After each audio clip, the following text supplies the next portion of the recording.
Today's training is really about learning how to strategically have complaint-free price adjustments or virtually no complaints. Can't always please everyone at all times, but what I want to do is empower you to have some tools potentially to integrate that will have the lowest likelihood of people having a problem when you need to adjust or increase prices. I'm going to simply share my screen next to draw this out a little bit. The first piece of it is really looking at do's and don'ts. So don't apologize. It's going to, for some of you, be hard not to. Oh, I'm really sorry. I know we've had these prices for a long time, but I'm sorry. Try not to do that. Your price adjustments and increases are necessary and you deserve them. And you don't have to be sorry or apologize for that. Second piece is don't make excuses. Oftentimes people are like, okay, these outside conditions are forcing me to raise our prices. I'm sorry. Once again, it's apologizing. But then the secondary portion is making excuses as to why. Don't bother, save your breath, really try to be unapologetic. You can be sympathetic and empathetic and compassionate when people maybe potentially say, oh, you know what, this is getting a little bit pricey. Yeah, I can totally appreciate that. And I understand, you got to do what you got to do, but try your best not to make excuses and apologize for raising your prices. Don't publicly explain. Well, I want to publicly share when we have adjustments, but don't publicly explain your excuses and apologies. So that's what I mean by 3, don't publicly explain part 1 and 2. Do's. Well, research the industry average, right? Sometimes people don't realize that they're significantly undercharging compared to their peers. So do some research, spend 10 or 15 minutes, look at similarly priced services with a similar amount of value. Don't just look at anyone. You want to really compare. Well, what are they including? For example, let's just pretend you're a boarding facility. One boarding facility, the dog stays in one containment and maybe they have access to go outside through a different door, but they're contained to this one area and that's the entirety of their visit. Where another facility might include in their price daycare or include in their price outside time or a walk. So you want to make sure that, hey, am I comparing apples to apples or apples to oranges? And if, for example, you're providing a lot more value than your potential industry peers, then you should charge for that because it costs you money to pay team members to do that. Next piece is explain your new unique value. So instead of publicly explaining your excuses and apologizing, what you can publicly do is explain your unique value that you bring, but you have to be aware of it. Lots of times businesses aren't, and they're not realizing that, for example, if you did board and training, that if you do in-home board and training as an option, that is way different than a facility board and train. And in-home can be perceived as significantly higher value because the dog's living in a family-like setting. So if that's your unique value, you want to make sure people understood, hey, over there, they charge this amount and this is what the dog gets. Over here, we charge this amount and this is what the dog gets. So you need to understand your unique value and your value proposition.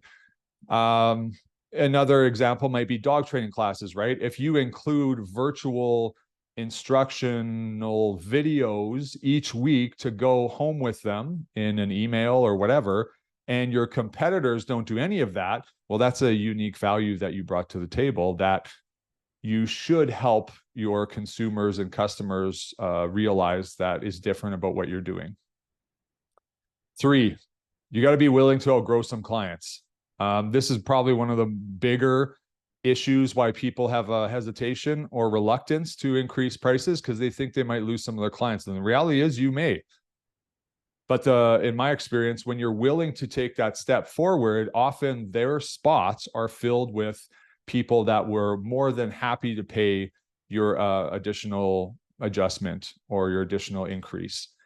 So you have to be willing to outgrow some of your clients. And honestly, like lots of times, groomers, this is really common with, is, you might lose a few clients and then they disappear for 3 or 6 months and then they come right back.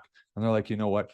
I didn't realize I had what I had. I did go find someone that was cheaper. However, their service was much less desirable than what you offer. And now I'm willing to pay this.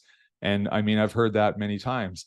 So don't be hesitant to potentially outgrow some clients sometimes. Obviously, we want to mitigate that or minimize it as best as possible, which I'll go into some strategies of how you can do that next. So complaint-free price adjustments, the next piece of it is really like bonuses or, there's two sides of it. It could be, you provide some people the same price, but there's a benefit for you, or you're adding extra value and you're charging appropriately for it. So you get to choose, okay? So like, I'll make this clearer. For your existing clients, what I would do is you could charge them the same price and be like, hey, you know what? You're exempt from the, price increase for your grooming. However, to keep your existing price and avoid this increase, what I need you to do is I need you to be willing to pre-book all of your appointments for 2024. And they're like, oh, okay, fine. And then you tell them maybe it's 4, 5, 6, 7, 8 weeks, whatever it is. And then you have them pre-book. As long as they pre-book and they show up for their appointments, they get to keep that rate. Now, if they decide that, no, I want to do it every 10 weeks and they go off of the schedule that is best for their dog, then you're like, I'm sorry, like you're going to have to pay the updated price. But like this can be a really simple way where you can retain clients and you're not going to lose as many for the price increase, providing that you get something out of it too, which is, the ability to forecast some of your clientele much further in advance. So that can be something. For daycares, for example, it might be a subscription.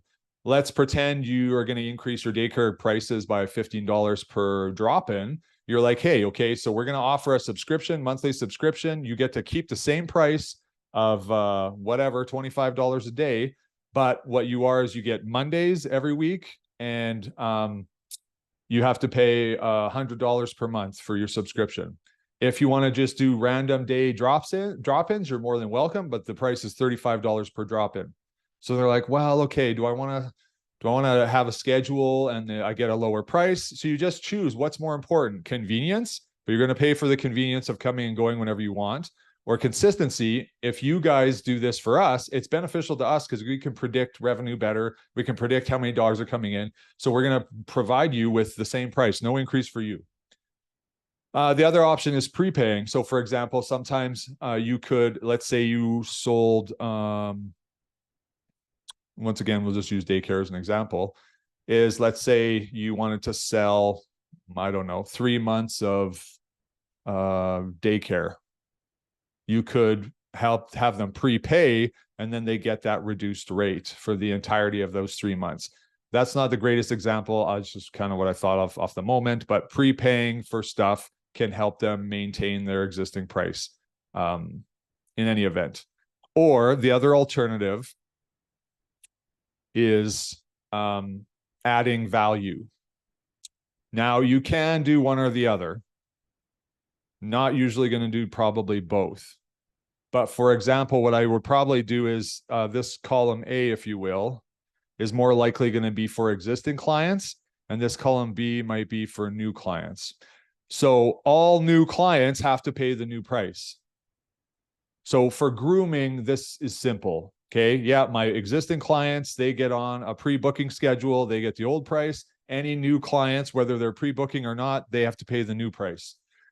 Then you have no one that's going to complain because new people don't know any better of what your prices were versus what they are. And if you're busy enough, you don't have to accept everyone. So like if you're busy and you have more business than you can handle, you like absolutely should raise your prices so you compensate yourself more. If you're happy with your level of compensation, then I have no idea why you're watching this video.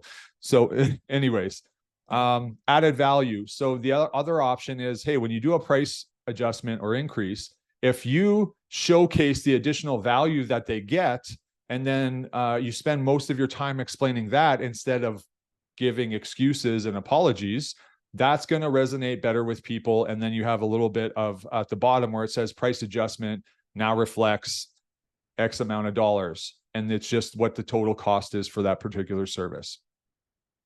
So for example, we did this recently with, a group dog class. So puppy adolescent class, those kinds of things. What we did was we added a bonus. Our bonus was weekly Zoom Q&A calls with one of our trainers. So that every single person that joins our group classes now gets access to a trainer. And why is that perceived potential like significant value? Because lots of times when you're teaching a group class, you don't have time to delve into particular issues outside of the curriculum of the group class, because you've got, 6, 7, 8 other dog owners around you that need your help right then. So you can't spend 20 minutes talking to one person about, let's say, a puppy nipping issue. You have to address the group often for lots of this stuff. So, there's a lot more value in our class because people get like, what was something that was missing from most group classes? Well, what do you think? It's personalized support. Well, what if we could give them personalized support, but in a way that was, simpler for us to do? Well, we offer a weekly Zoom call that everyone can jump onto, and we can give them personalized support, but they have to meet us halfway by joining us on the Zoom.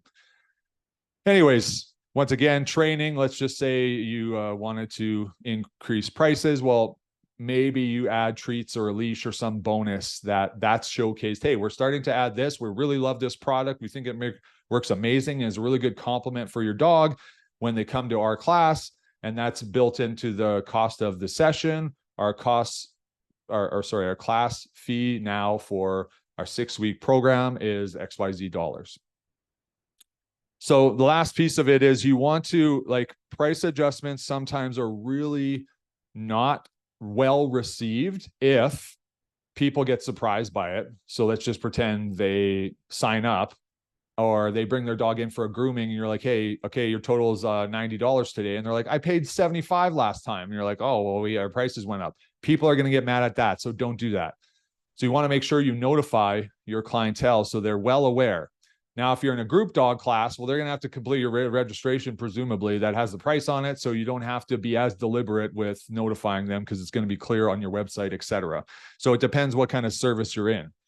But don't surprise people. They hate that. But so you can post, share, or notify existing client base about your prices and the adjustment. But once again, most of the content of my message is explaining the new bonus added value that we're offering. So for example, let's say you were a boarding facility, well, you might be talking about, hey, every boarding stay of 3 days or more, get a complimentary nail trim and bath. And that's just what we do. Nightly stays are now $45.97.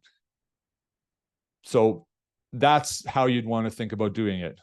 Make sure you update all your places where the price adjustments would be needed for people to see, like a website and your forms, etc.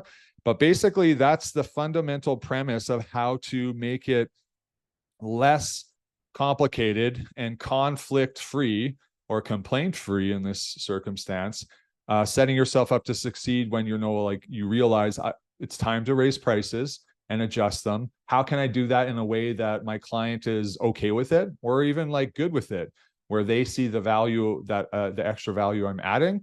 Or if you want to give some of your existing clients a bit of a thank you and keep the price the same for them, well, they have to meet you halfway and you have to get something out of it too, which is, for example, prepaying or pre-booking.